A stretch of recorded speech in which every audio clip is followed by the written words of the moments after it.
Saudara-saudariku yang terkasih, kita pernah mendengar kata-kata Yesus ini, di mana hartamu berada, di situ hatimu juga berada.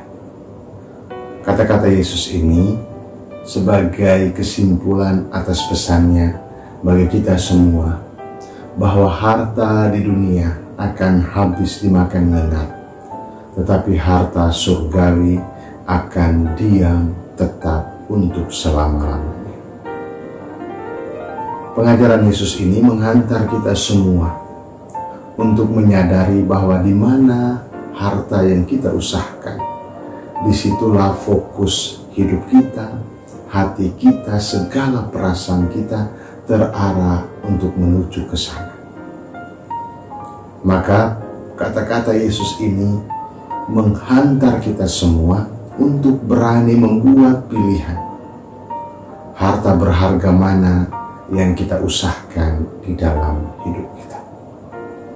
Saudara-saudariku yang terkasih, Injil dalam hari Minggu ini juga mengisahkan tentang kerajaan Allah itu seumpama harta yang terpendam di ladang. Orang yang menemukan pergi untuk menjual segala harta miliknya, lalu kembali untuk membeli ladang itu.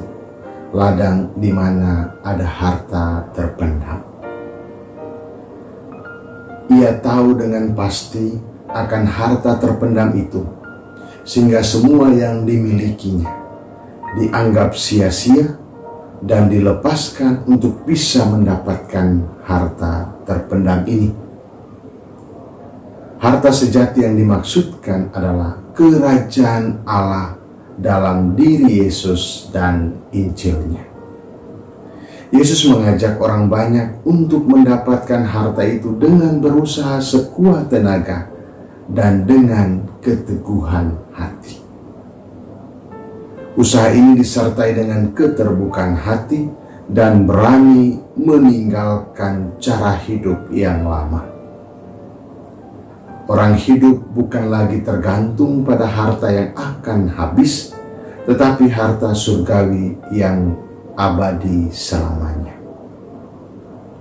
Maka kita menyadari pula bahwa ketika kita memfokuskan diri pada harta tertentu, harta duniawi kita, maka segala pikiran, tenaga, perasaan kita terarah pada harta yang kita cari itu. Lalu di saat yang sama kita lalu mengabaikan hal-hal lain yang justru juga penting untuk hidup kita. Saudara-saudariku yang terkasih, harta abadi itu adalah keselamatan kekal sebagai anak-anak Allah. Rasul Paulus dalam suratnya kepada jemaat di Roma menuliskan, yang kita dengarkan dalam bacaan kedua, bahwa kita semua adalah anak-anak Allah yang ditentukan sejak semula untuk menjadi segambar dengannya, supaya menjadi anak sulung. Semuanya ini ditentukan untuk dipanggil dan dimuliakan olehnya.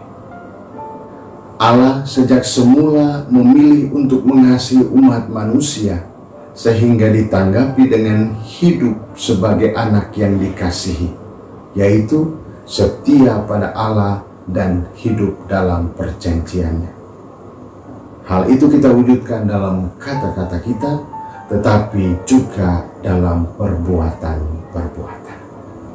Sebagai orang-orang yang dikasihi, Allah juga memilih dan memanggil kita untuk menjadi orang-orang Kristiani, orang-orang yang percaya pada Kristus. Kita dipanggil untuk segambar dengannya, sehingga kita disebut sebagai orang-orang Kristiani. Dan seorang Kristiani itu tidak hanya disebut sebagai anak-anak Allah, tetapi juga terus-menerus diubah untuk menjadi serupa dengan Yesus Kristus dalam penderitaan dan kemuliaannya. Dan menjadi Kristiani itu berarti menjadi anggota keluarga yang sama dengan Kristus sebagai anak sulung. Dan menjadi Kristiani itu berarti menjadi seorang anggota keluarga yang sama seperti Kristus. Paulus pun menekankan bahwa semua orang yang ditentukan sejak semula, dipilih dan dipanggil, akan dimuliakan oleh kasih karunia Roh Kudus. Saudara terkasih, panggilan hidup sebagai orang Kristiani yang dipilih, dipanggil, dan dimuliakan ditanggapi dengan mau terus-menerus mencari harta abadi, yaitu kerajaan Allah.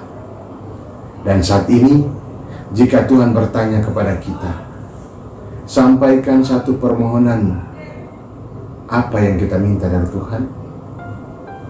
Orang sakit memohon kesembuhan, orang miskin memohon kekayaan, pengangguran memohon pekerjaan, jomblo memohonkan pasangan. Ini doa-doa kita saat kita menghadapi keadaan yang susah dan sulit. Lalu bagaimana dengan keadaan kita saat bahagia, gembira, sukacita? Bagaimana dengan saat kita mengalami kegembiraan dalam hidup dengan berbagai macam kelimpahan?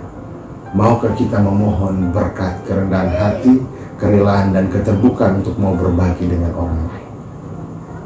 Saat kita ada dalam keadaan yang sehat, maukah kita memohon kerelaan, kemauan dalam diri supaya mau berkorban untuk sesama, berbagi tenaga untuk menolong orang lain?